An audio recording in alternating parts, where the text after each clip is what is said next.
बीडला सापडली चमत्कारी विहीर पाहायला लाखोंची गर्दी, शेतात चमत्कार, ऐकून थक्क व्हाल, विश्वास बसणार नाही। खरंच निसर्गाने काहीतरी अद्भुत घडवलं आहे। त्या विहिरीमागचं रहस्य काय आहे आणि लोक एवढ्या मोठ्या संख्येने का धावत आहेत या एकाच शेतात?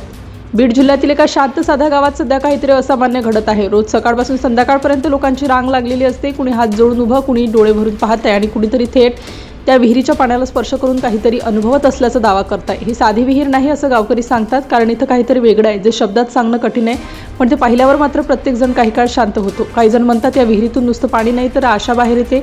काहींना वाटतं ही देवीची कृपा आहे, पण खरंच असं काही असू शकतं का? सगळं सुरू झालं काही वर्षांपूर्वी, जेव्हा त्या शेतकऱ्याच्या आयुष्यात फक्त संघर्ष होता, दुष्काळ, पाण्याची टंचाई आणि दररोजचं अपयश। त्याच्या शेतात काहीच उगवत नव्हतं।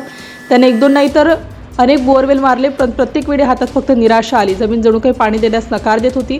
एक दिवस शेवटचा प्रयत्न म्हणून त्याने गावातील एका वृद्ध माणसाला बोलावला। हा माणूस पाणी शोधणारा म्हणून ओळखला जायचा। लोक त्याच्यावर विश्वास ठेवायचे, पण काही जण त्याला फक्त अंधश्रद्धा मानायचे। तो वृद्ध शांतपणे शेतात फिरत होता, हातात एक नारळ घेऊन सगळे त्याच्याकडे पाहत होते। वातावरणात एक विचित्र ताण निर्माण झाला होता। अचानक तो एका लिंबाच्या झाडाजवळ थांबला आणि काही सेकंदात जे घडलं ते पाहून सगळे स्तब्ध झाले।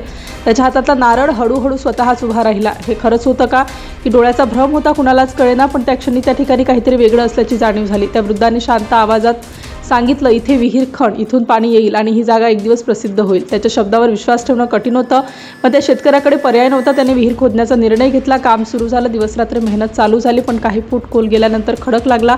आता स्फोट करण्याची वेळ आली। सगळं तयार होतं, बटन दाबायचं बाकी होतं, पण अचानक त्या लिंबाच्या झाडावर बसलेले पक्षी जोरात किलबिल करू लागले। तो आवाज इतका विचित्र आणि मोठा होता की सगळे थबकले। काही क्षण सगळं थांबलं, मग लक्षात आलं की एक मजूर अजूनही विहिरीतच आहे। जर त्या क्षणी स्फोट झाला असता तर त्याचा जीव गेला असता। त्या पक्ष्यांच्या आवाजामुळे त्याचा जीव वाचला।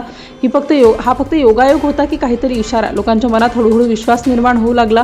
ही विहीर काहीतरी वेगळी आहे असं सगळ्यांना वाटू लागलं। विहीर तयार झाली, पण सुरुवातीला पाणी फारसं नव्हतं। पुन्हा एकदा निराशा येणार असं वाटत होतं, पण 2 वर्षांपूर्वी काहीतरी बदललं। त्या शेतकऱ्याने एक नवीन प्रयोग केला, आडवे बोर, आणि त्यानंतर जे घडलं ते खरंच थक्क करणारं होतं। पाणी अचानक वर यायला लागलं, इतकं की काही दिवसात विहीर पूर्ण भरली आणि ते पाणी कधीच संपत नाही असं दिसू लागलं। दुष्काळी भागात जिथे बाकी सगळ्या विहिरी कोरड्या पडल्या, तिथे ही एक विहीर मात्र अखंड चालू होती। 10-10 तास मोटर चालवली तरी पाणी कमी होत नाही हे पाहून लोक आश्चर्यचकित झाले। हळूहळू ही बातमी पसरली आणि आज हजारो लाखो लोक इथे येतात। पण सगळ्यात मोठी गोष्ट अजून बाकी आहे। ते शेतकरी ही पाणी स्वतःपुरतं ठेवत नाही, तो संपूर्ण गावाला मोफत देतो। कुणालाही नकार नाही, कुणालाही अडवणूक नाही, फक्त पाणी घ्या आणि जा। आणि कदाचित हाच खरा चमत्कार आहे, निसर्गाचा चमत्कार की माणुसकीचा, हे ठरवणं कठीण आहे। पण एक गोष्ट नक्की, बीडची ही विहीर फक्त पाण्याची नाही तर विश्वासाची कहाणी आहे।